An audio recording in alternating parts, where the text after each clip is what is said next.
ಜೈ ರಾಮಕೃಷ್ಣ. ನಮಸ್ತೆ. ಯುಗಾವತಾರ ಶ್ರೀರಾಮಕೃಷ್ಣ ಗ್ರಂಥಾಧ್ಯಯನಕ್ಕೆ ತಮ್ಮೆಲ್ಲರಿಗೂ ಸ್ವಾಗತ. ಸಂಚಿಕೆ 126, ಅಧ್ಯಾಯ 80, ಮಥುರಾಖ್ಯಾನ. ಮಥುರಾ ಹಾಗೂ ಶ್ರೀರಾಮಕೃಷ್ಣರ ನಡುವಣ ಸಂಬಂಧ ಅದೊಂದು ಅದ್ಭುತ ಸಂಗತಿ. ಅದೇ ಒಂದು ಕಥೆ. ನಾವೀಗಾಗಲೇ ಕಂಡಂತೆ ಮಥುರಾ ಭಾರಿ ಶ್ರೀಮಂತ, ಜೊತೆಗೆ ಉದಾರ ಹೃದಯ, ಲೌಕಿಕ ವಿಷಯದಲ್ಲಿ ಆಸಕ್ತ, ಜೊತೆಗೆ ಭಗವದ್ಭಕ್ತ, ಸ್ಥಿರ ಚರ ವಸ್ತುಗಳ ನಡುವಿನ ಭೇದವನ್ನರಿಯಬಲ್ಲ ವಿವೇಕಿ, ಆದರೂ ಭೋಗಲೋಲುಪ, ಕೋಪಿಷ್ಠನಾದರೂ ತಾಳ್ಮೆ ಹಾಗೂ ಸ್ಥಿರ ಬುದ್ಧಿಯುಳ್ಳವನು. ಅವನು ಕಾಲೇಜು ಮೆಟ್ಟಿಲು ಹತ್ತಿದವನು, ಆಂಗ್ಲ ಶಿಕ್ಷಣ ಪಡೆದವನು, ಸಾಕಷ್ಟು ಲೋಕಜ್ಞಾನವಿದ್ದವನು, ಜೊತೆಗೆ ವಾದದಲ್ಲಿ ಬಲುಗಟ್ಟಿಗ. ಇಷ್ಟಾದರೂ ಕೂಡ ಯಾರಾದರೂ ಒಂದು ವಿಷಯದ ಬಗ್ಗೆ ಅದು ಹಾಗಲ್ಲ ಹೀಗೆ ಎಂದು ತಿಳಿಯ ಹೇಳಿದರೆ ಅದನ್ನು ಒಪ್ಪಿಕೊಳ್ಳಬಲ್ಲ ವಿನಯವಂತ. ಅವನು ದೈವಭೀರು ಎಂಬುದೇನೋ ನಿಜ, ಆದರೆ ಧರ್ಮದ ವಿಷಯವಾಗಿ ಮತ್ತೊಬ್ಬರು ಹೇಳಿದ ಮಾತನ್ನು ಮಾತ್ರ ಅವರು, ಅವನ ಕುಲಗುರುಗಳೇ ಆಗಲಿ, ಕಡೆಗೆ ಅವನ ಆಧ್ಯಾತ್ಮಿಕ ಗುರುವಾದ ಶ್ರೀರಾಮಕೃಷ್ಣರೇ ಆಗಲಿ, ಕಣ್ಮುಚ್ಚಿಕೊಂಡು ವಿಚಾರ ಮಾಡದೆ ಒಪ್ಪುವವನು ಅವನಲ್ಲ. ಸ್ವಭಾವತಃ ಧಾರಾಳಿಯಾದರೂ ವ್ಯವಹಾರದಲ್ಲಾಗಲಿ ಇನ್ನಾವುದೇ ವಿಷಯದಲ್ಲಾಗಲಿ ಎಂದೂ ಮಂಕನಂತೆ ಮೋಸ ಹೋಗುವವನಲ್ಲ. ಹಾಗೆ ನೋಡಿದರೆ ಹೆಚ್ಚಿನ ಸಂಖ್ಯೆಯ ಜಮೀನ್ದಾರರು, ರಾಜಕಾರಣಿಗಳು ತಮ್ಮ ಸ್ವಾರ್ಥಕ್ಕಾಗಿ ಯಾವ ಯಾವ ದುರಾಲೋಚನೆ, ಕಪಟ, ವಂಚನೆಗಳನ್ನು ಮಾಡುವರೋ ಅಂಥವರಲ್ಲೆಲ್ಲ ಅವನು ಒಳ್ಳೆ ನಿಸ್ಸೀಮನೇ. ರಾಣಿ ರಾಸಮಣಿಗೆ ಮಥುರನಲ್ಲದೆ ಇನ್ನೂ ಇಬ್ಬರು ಅಳಿಯಂದಿರು. ಇಬ್ಬರೂ ಅವನಿಗಿಂತ ದೊಡ್ಡವರು, ಆದರೆ ಆಕೆಯ ವ್ಯವಹಾರದ ಉಸ್ತುವಾರಿಯಲ್ಲಿ ಮಥುರನೇ ಆಕೆಯ ಬಲಗೈ ಬಂಟನಾಗಿದ್ದ ಎಂಬುದೇ ಆತನ ಚಾಲಾಕಿತನವನ್ನು, ವ್ಯವಹಾರ ಕುಶಲತೆಯನ್ನು ತೋರಿಸುತ್ತದೆ. ಮಥುರನ ಈ ಎಲ್ಲ ಗುಣಾವಗುಣಗಳ ಪರಿಚಯ ನಮಗಿದ್ದರೆ ಅವನ ಹಾಗೂ ಶ್ರೀರಾಮಕೃಷ್ಣರ ನಡುವಣ ಸಂಬಂಧ ಹೇಗೆ ಬೆಳೆದು ಬಂದಿತು ಎಂಬುದನ್ನು ಅರ್ಥ ಮಾಡಿಕೊಳ್ಳಲು ಸುಲಭವಾಗುತ್ತದೆ. ತನ್ಮೂಲಕ ಶ್ರೀರಾಮಕೃಷ್ಣರ ಮಹಿಮೆ ಮತ್ತಷ್ಟು ನಿಚ್ಚಳವಾಗುತ್ತದೆ.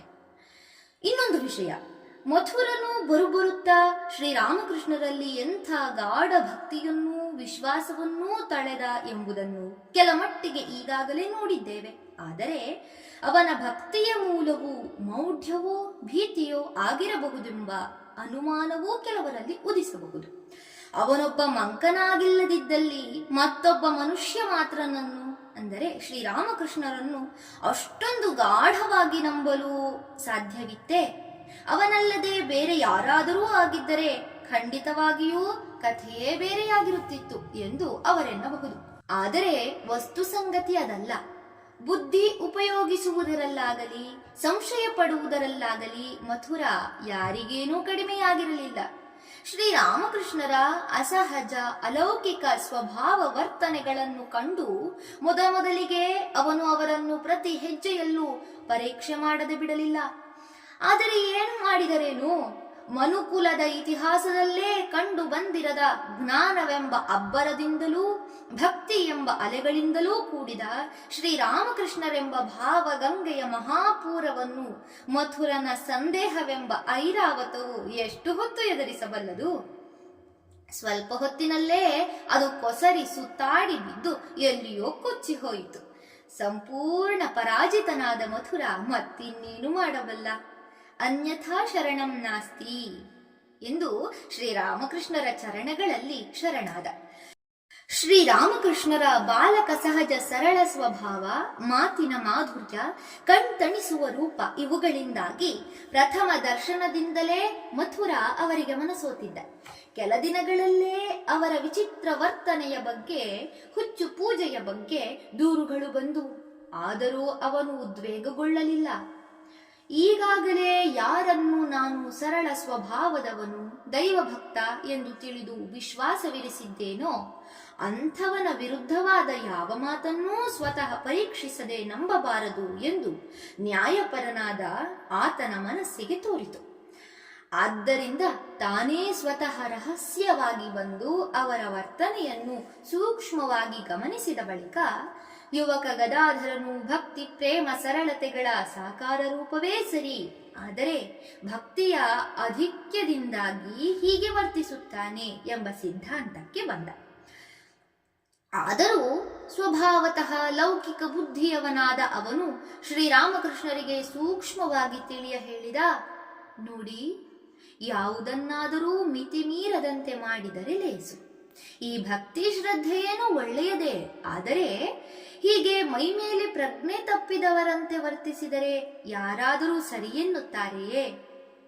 ಅದರಿಂದ ಸುಮ್ಮನೆ ಅನ್ಯಾಯವಾಗಿ ಜನಗಳ ಬಾಯಿಗೀಡಾಗಬೇಕಾಗುತ್ತದೆ ಅಷ್ಟೇ. ಅಲ್ಲದೆ 4 ಜನ ಹೇಳಿದ ಹಾಗೆ ಕೇಳದೆ ನಾವೇ ಸ್ವೇಚ್ಛೆಯಿಂದ ಏನೋ ಮಾಡ ಹೊರಟರೆ ಹೆಚ್ಚು ಕಡಿಮೆಯಾಗಬಹುದು. ಮಥುರನು ಶ್ರೀರಾಮಕೃಷ್ಣರಿಗೆ ಹೀಗೆ ತಿಳಿಯ ಹೇಳಿದರೂ ಅವರ ಸತ್ಸಹವಾಸದಿಂದ ಅವನಲ್ಲೇ ಸುಪ್ತವಾಗಿದ್ದ ಭಕ್ತಿ ಆಗಾಗ ಜಾಗೃತವಾಗುವುದಿತ್ತು.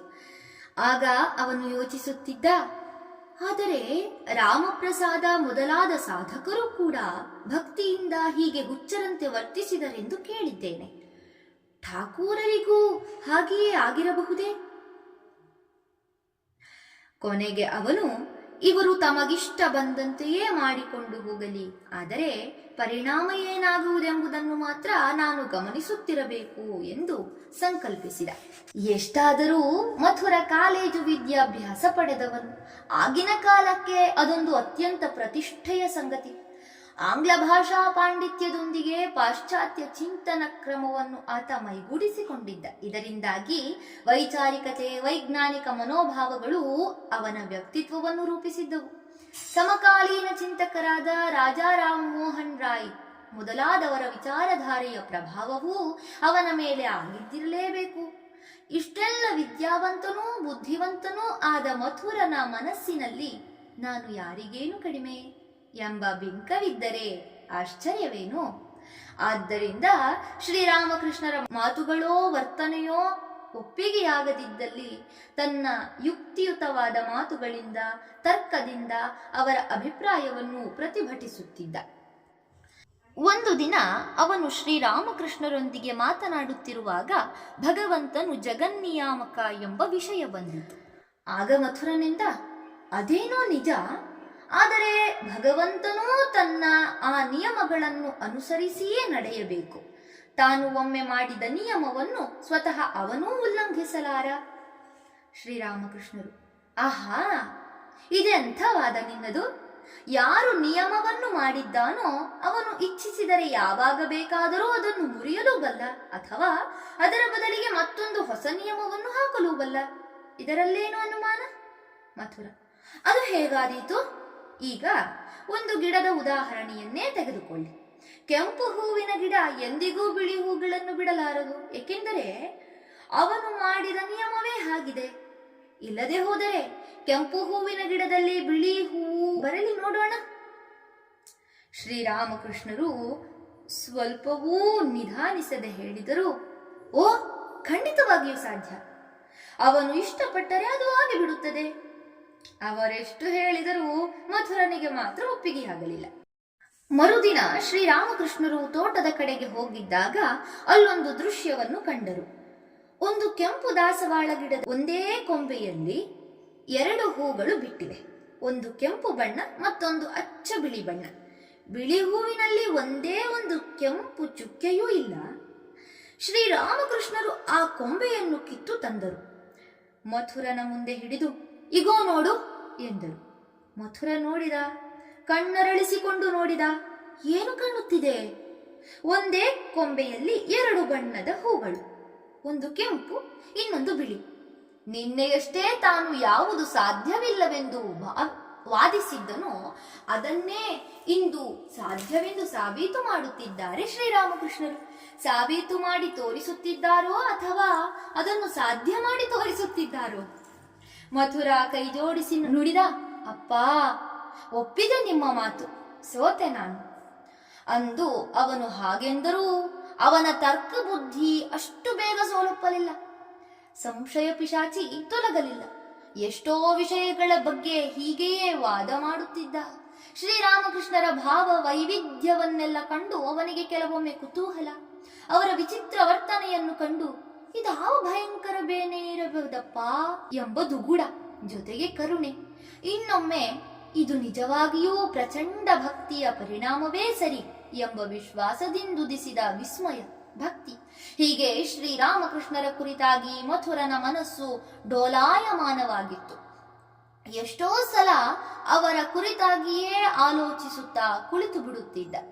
ಅವರ ಕುರಿತಾಗಿ ತಲೆ ಕೆಡಿಸಿಕೊಳ್ಳದೆ ಸುಮ್ಮನೆ ಕುಳಿತುಕೊಳ್ಳುವುದಾದರೂ ಹೇಗೆ? ಶ್ರೀರಾಮಕೃಷ್ಣರು ಆ ರೀತಿ ದಿನಕ್ಕೊಂದು ಬಗೆಯ ಆವೇಶ ತಾಳಿ ದಿನಕ್ಕೊಂದು ಬಗೆಯ ಪೂಜೆ ಸಾಧನೆ ಮಾಡುತ್ತಿರುವಾಗ ಅವನು ಶ್ರೀರಾಮಕೃಷ್ಣರ ವಿಷಯದಲ್ಲಿ ಯಾವೊಂದು ದೃಢ ನಿರ್ಧಾರಕ್ಕೂ ಬರಲಾಗದೆ ಹೀಗೆ ಬಹುಕಾಲ ತೊಳಲಾಡಿದ. ಆಗ ಲಭಿಸಿತು ಅವನಿಗೆ ಪರಮ ಸೌಭಾಗ್ಯ. ಶ್ರೀರಾಮಕೃಷ್ಣರ ಪವಿತ್ರ ಶರೀರದಲ್ಲಿ ಶಿವಶಕ್ತಿಯರ ದರ್ಶನ ಮಾಡುವ ಅತಿಶಯ ಪುಣ್ಯ. ಅಂದಿನಿಂದ ಶ್ರೀರಾಮಕೃಷ್ಣರ ಬಗ್ಗೆ ಮಥುರನ ದೃಷ್ಟಿಕೋನ ಬಹಳಷ್ಟು ಬದಲಾಯಿತು. ಆತನ ಭಕ್ತಿ ವಿಶ್ವಾಸ ಬಹುಮಟ್ಟಿಗೆ ಪಕ್ವವಾಯಿತು. ಏಕೆಂದರೆ ತಾನು ಮೊದಲ ದರ್ಶನದಿಂದಲೂ ಯಾರಲ್ಲಿ ಆಕರ್ಷಿತನಾಗಿದ್ದನೋ, ಯಾರ ಕುರಿತಾಗಿ ತನ್ನಲ್ಲಿ ಯಾವಾಗಲೂ ಅಕಾರಣವಾದ ಅನಿರ್ವಚನೀಯವಾದ ಪ್ರೇಮ ಭಕ್ತಿ ವಿಶ್ವಾಸಗಳುಂಟಾಗುತ್ತಿದ್ದವೋ ಆ ಠಾಕೂರರು ನಿಜಕ್ಕೂ ಸಾಮಾನ್ಯರಲ್ಲ ಎಂಬ ತಿಳುವಳಿಕೆ ಅವನಲ್ಲಿ ಮೊದಲ ಬಾರಿಗೆ ಉಂಟಾಯಿತು. ಜಗನ್ಮಾತೆಯು ಕೃಪೆ ಮಾಡಿ ತನಗಾಗಿಯೇ ಶ್ರೀರಾಮಕೃಷ್ಣರ ದೇಹದಲ್ಲಿ ಸಾಕ್ಷಾತ್ತಾಗಿದ್ದಾಳೆ ಮತ್ತು ತನ್ನ ಜಾತಕದಲ್ಲಿಯೇ ಹೇಳಿರುವಂತೆ ಆ ತನ್ನ ಇಷ್ಟ ದೇವತೆಯು ತನ್ನ ಜೊತೆಯಲ್ಲಿಯೇ ಓಡಾಡುತ್ತಿದ್ದಾಳೆ ಎಂದು ಮಥುರನಿಗೆ ಮನವರಿಕೆಯಾಯಿತು. ಮತ್ತು ಅಂದಿನಿಂದಲೇ ಅವರಿರುವರ ಸಂಬಂಧ ಮತ್ತಷ್ಟು ಗಾಢವಾಯಿತು. ನಿಜಕ್ಕೂ ಮಥುರನ ಭಾಗ್ಯದ ಬಾಗಿಲು ತೆರೆದುಕೊಂಡಿತ್ತು. ಸಂಸಾರದಲ್ಲಿ ಬದ್ಧರಾದ ಸಾಮಾನ್ಯ ಮಾನವರು ಮುಕ್ತ ಪುರುಷರ ಸೇವೆ ಮಾಡಿದರೆ, ಅವರನ್ನು ಪ್ರೀತಿಸಿದರೆ ಅವರ ಶುಭ ಕರ್ಮಗಳ ಫಲವನ್ನು ತಾವು ಗಳಿಸಿಕೊಳ್ಳುತ್ತಾರೆ ಮತ್ತು ಅವರನ್ನು ಹಿಂಸಿಸಿದರೆ ದ್ವೇಷಿಸಿದರೆ ಅವರ ಪಾಪ ಕರ್ಮಗಳ ಫಲವನ್ನು ತಾವು ಅನುಭವಿಸುತ್ತಾರೆ ಎಂದು ಶಾಸ್ತ್ರಗಳಲ್ಲಿ ಹೇಳಿದೆ.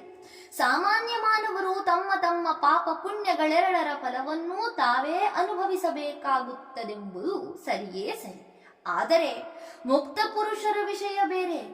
ದೇಹವಿರುವವರೆಗೆ ಅವರು ಕರ್ಮ ಮಾಡಲೇಬೇಕಾಗುತ್ತದೆ. ಆದರೆ ಅದರ ಫಲ ಮಾತ್ರ ಅವರಿಗೆ ಅಂಟುವುದಿಲ್ಲ. ಅದು ಹಿಂದೆ ಹೇಳಿದ ರೀತಿಯಲ್ಲಿ ಇತರರಿಗೆ ವರ್ಗಾವಣೆಯಾಗಿ ಬಿಡುತ್ತದೆ. ಸಾಮಾನ್ಯ ಮುಕ್ತ ಪುರುಷರ ಸೇವೆ ಮಾಡುವುದರಿಂದಲೇ ಅಂತಹ ಶ್ರೇಷ್ಠ ಪುಣ್ಯ ಸಂಪಾದನೆಯಾಗುವುದಾದರೆ, ಇನ್ನು ಶ್ರೀರಾಮಕೃಷ್ಣರಂತಹ ಅವತಾರ ಪುರುಷರಿಗೆ ಪ್ರೇಮ ಭಕ್ತಿಪೂರ್ವಕವಾಗಿ ಮಾಡಿದ ಸೇವೆಯಿಂದ ಮಥುರನಿಗೆ ಇನ್ನೆಂಥ ಫಲ ದೊರಕಿರಬೇಕು? ದಿನಗಳುರುಳಿದಂತೆ ಮಥುರನು ಶ್ರೀರಾಮಕೃಷ್ಣರ ಮಹಿಮೆಯನ್ನು ಮತ್ತಷ್ಟು ಸ್ಪಷ್ಟವಾಗಿ ಕಾಣತೊಡಗಿದ. ಅದರೊಂದಿಗೆ ಅವರಲ್ಲಿ ಆತನ ಭಕ್ತಿಯೂ ದೃಢತರವಾಯಿತು. ಈ ನಡುವೆ ಎಷ್ಟೋ ಮಹತ್ವದ ಘಟನೆಗಳಾಗಿ ಹೋದವು. ಜಗನ್ಮಾತೆಯ ವಿರಹದಿಂದಾಗಿ ಶ್ರೀರಾಮಕೃಷ್ಣರ ಶರೀರದಲ್ಲುಂಟಾದ ಉರಿ ಮತ್ತು ಅದರ ವಿಫಲ ಚಿಕಿತ್ಸೆ, ದಕ್ಷಿಣೇಶ್ವರಕ್ಕೆ ಭೈರವಿ ಬ್ರಾಹ್ಮಣಿಯ ಆಗಮನ, ಆಕೆ ಶ್ರೀರಾಮಕೃಷ್ಣರ ಆ ವಿಚಿತ್ರ ಕಾಯಿಲೆಯನ್ನು ವಿಚಿತ್ರ ರೀತಿಯಿಂದಲೇ ಗುಣಪಡಿಸಿದ್ದು, ಪಂಡಿತ ಶ್ರೇಷ್ಠರ ಸಮ್ಮುಖದಲ್ಲಿ ಆಕೆ ಶ್ರೀರಾಮಕೃಷ್ಣರು ಅವತಾರವೆಂದು ವಾದಿಸಿ ವಿಜೇತಳಾದುದು, ಮಹಾಪಂಡಿತನೂ ಜ್ಞಾನಿಯೂ ಆದ ತೋತಾಪುರಿಯ ಆಗಮನ ಮತ್ತು ಶ್ರೀರಾಮಕೃಷ್ಣರ ಸನ್ಯಾಸ ಸ್ವೀಕರಣ, ಚಂದ್ರಮಣಿ ದೇವಿ ದಕ್ಷಿಣೇಶ್ವರಕ್ಕೆ ಬಂದು ನೆಲೆಸಿದ್ದು ಇತ್ಯಾದಿ.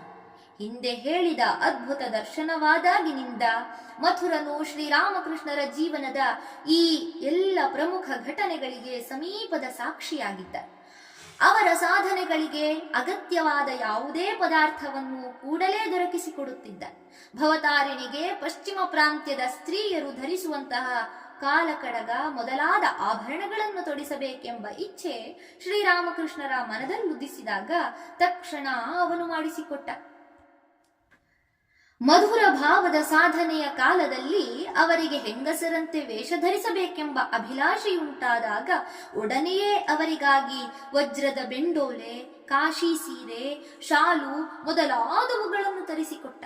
ಶ್ರೀರಾಮಕೃಷ್ಣರು ಪಾನಿಹಾಟಿಯಲ್ಲಿ ನಡೆಯುವ ಉತ್ಸವವನ್ನು ನೋಡಲು ಬಯಸಿದಾಗ ಅದಕ್ಕೆ ಎಲ್ಲ ವ್ಯವಸ್ಥೆಯನ್ನೂ ಮಾಡಿಸಿದ. ಅಷ್ಟೇ ಅಲ್ಲ, ಅಲ್ಲಿನ ಜನಜಂಗುಳಿಯಿಂದ ಅವರಿಗೇನಾದರೂ ತೊಂದರೆಯಾಗಬಹುದೆಂದು ಊಹಿಸಿ ಅವರ ರಕ್ಷಣೆಗಾಗಿ ತಾನೇ ಸ್ವತಃ ಗೋಪ್ಯವಾಗಿ ಸೇವಕನನ್ನು ಕರೆದುಕೊಂಡು ಹೊರಟು ಬಿಟ್ಟ. ಹೀಗೆ ಮಥುರ ತ್ರಿಕರಣ ಪೂರ್ವಕವಾಗಿ ಶ್ರೀರಾಮಕೃಷ್ಣರ ಸೇವೆ ಮಾಡಿದುದನ್ನು ನೋಡುತ್ತೇವೆ. ಆದರೆ ಇದರೊಂದಿಗೆ ಅವರನ್ನು ಪರೀಕ್ಷೆ ಮಾಡಲು ಅಥವಾ ಅವರಿಗೆ ನಿಜವಾಗಿಯೂ ಉಪಕಾರವನ್ನೇ ಮಾಡಲು ವೇಶ್ಯೆಯರನ್ನು ಕಳುಹಿಸಿದ್ದು, ದೇವಸ್ಥಾನದ ಆಸ್ತಿಯನ್ನೆಲ್ಲ ಅವರ ಹೆಸರಿನಲ್ಲಿ ಬರೆದುಕೊಡಲು ಪ್ರಸ್ತಾಪ ಮಾಡಿದಾಗ ಅವರು ರೇಗಿ ಅವನಿಗೆ ಹೊಡೆಯಲು ಹೋದದ್ದು, ಜಗದಂಬಾದಾಸಿ ಪ್ರಾಣಾಂತಿಕ ಕಾಯಿಲೆಗೆ ಗುರಿಯಾದಾಗ ಅವನು ಅವರಲ್ಲಿ ಶರಣಾದದ್ದು ಮತ್ತು ಅವರು ನೀಡಿದ ಅಭಯವಾಣಿಯಂತೆಯೇ ಆಕೆ ಗುಣ ಹೊಂದಿದ್ದು, ಇಂತಹ ಘಟನೆಗಳನ್ನೂ ನೋಡಿದೆವು. ಇವುಗಳೆಲ್ಲದರ ಪರಿಣಾಮವಾಗಿ ಶ್ರೀರಾಮಕೃಷ್ಣರ ಮೇಲಿನ ಮಥುರನ ಪ್ರೇಮ ಭಕ್ತಿ ವಿಶ್ವಾಸಗಳು ಮತ್ತಷ್ಟು ದೃಢವಾಗುತ್ತಾ ಬಂದು, ಹೀಗಾದುದು ತೀರ ಸಹಜವೇ ಎನ್ನಬೇಕು.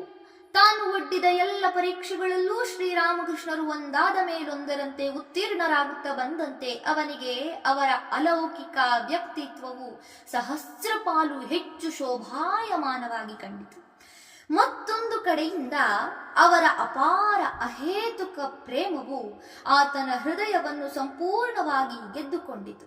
ಮಥುರ ಆಲೋಚಿಸಿದ, ಹಲವು ಲಕ್ಷ ರೂಪಾಯಿ ಬೆಲೆ ಬಾಳುವ ಆಸ್ತಿಯನ್ನು ಕೊಡುವೆನೆಂದರೂ ಇವರ ಮನಸ್ಸು ಚಂಚಲವಾಗಲಿಲ್ಲ.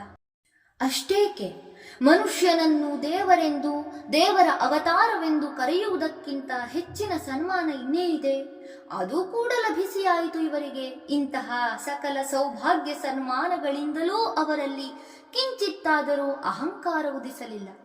ಇವರು ಇಂಥ ವೈರಾಗ್ಯ ನಿಧಿ ಗುಣಮಣಿ ಆದರೂ ಇವರು ನನ್ನ ದೌರ್ಬಲ್ಯವನ್ನೆಲ್ಲ ಕಂಡು ಕೂಡ ನನ್ನನ್ನು ತಿರಸ್ಕರಿಸುವುದೂ ಇಲ್ಲ, ದ್ವೇಷಿಸುವುದೂ ಇಲ್ಲ. ಬದಲಾಗಿ ತಮ್ಮ ಸ್ವಕೀಯರಿಗಿಂತಲೂ ಹೆಚ್ಚಾಗಿ ನನ್ನನ್ನು ಪ್ರೀತಿಸುತ್ತಾರೆ. ಮತ್ತೆ ಮತ್ತೆ ವಿಪತ್ತುಗಳಿಂದ ಪಾರು ಮಾಡಿ ಉದ್ಧರಿಸುತ್ತಿದ್ದಾರೆ. ಸದಾ ನನ್ನ ಶ್ರೇಯಸ್ಸಿನ ಚಿಂತನೆಯನ್ನೇ ಮಾಡುತ್ತಿದ್ದಾರೆ. ಇದಕ್ಕೆಲ್ಲ ಕಾರಣವೇನು? ಇವರು ಮಾನವ ದೇಹಧಾರಿಯಾದರೂ ಈ ಲೋಕದವರಲ್ಲ. ಯಾವ ಲೋಕದಲ್ಲಿ ಕತ್ತಲೆಂಬುದೇ ಇಲ್ಲವೋ ಅಲ್ಲಿನ ನಿವಾಸಿ ಇವರು. ಇವರ ತ್ಯಾಗ, ಆತ್ಮ ಸಂಯಮ, ಜ್ಞಾನ, ಭಕ್ತಿ ಮಾತ್ರವಲ್ಲ, ಇವರ ಪ್ರತಿಯೊಂದು ಕಾರ್ಯವೂ ಎಷ್ಟು ಅದ್ಭುತವಾಗಿದೆ. ಎಲ್ಲಕ್ಕಿಂತ ಮಿಗಿಲಾಗಿ ನನ್ನಂತಹ ದುರ್ಬಲರೂ ಅಹಂಕಾರಿಗಳೂ ಆದ ಜೀವರ ಮೇಲಿನ ಇವರ ಕರುಣೆ, ಪ್ರೇಮ ಅದೆಷ್ಟು ಅದ್ಭುತ. ಇದರೊಂದಿಗೆ ಇನ್ನೊಂದು ವಿಷಯವನ್ನು ಮಥುರ ಭಾವಿಸಿ ಅನುಭವಿಸುತ್ತಲಿದ್ದ. ಅದು ಶ್ರೀರಾಮಕೃಷ್ಣರ ಮಾಧುರ್ಯ. ಅವರಲ್ಲಿ ಅಲೌಕಿಕ ದೈವೀ ಶಕ್ತಿಯ ಪ್ರಭೆ ಅಷ್ಟು ಉಜ್ವಲವಾಗಿ ತೋರಿ ಬರುತ್ತಿದ್ದರೂ ಅವರು ಮಾತ್ರ ಬಾಲಕರಿಗಿಂತಲೂ ಬಾಲಕರಾಗಿದ್ದಾರೆ. ಒಂದಿನಿತಾದರೂ ಅಹಂಕಾರವಿಲ್ಲ. ಇದೆಂಥ ಚಮತ್ಕಾರ!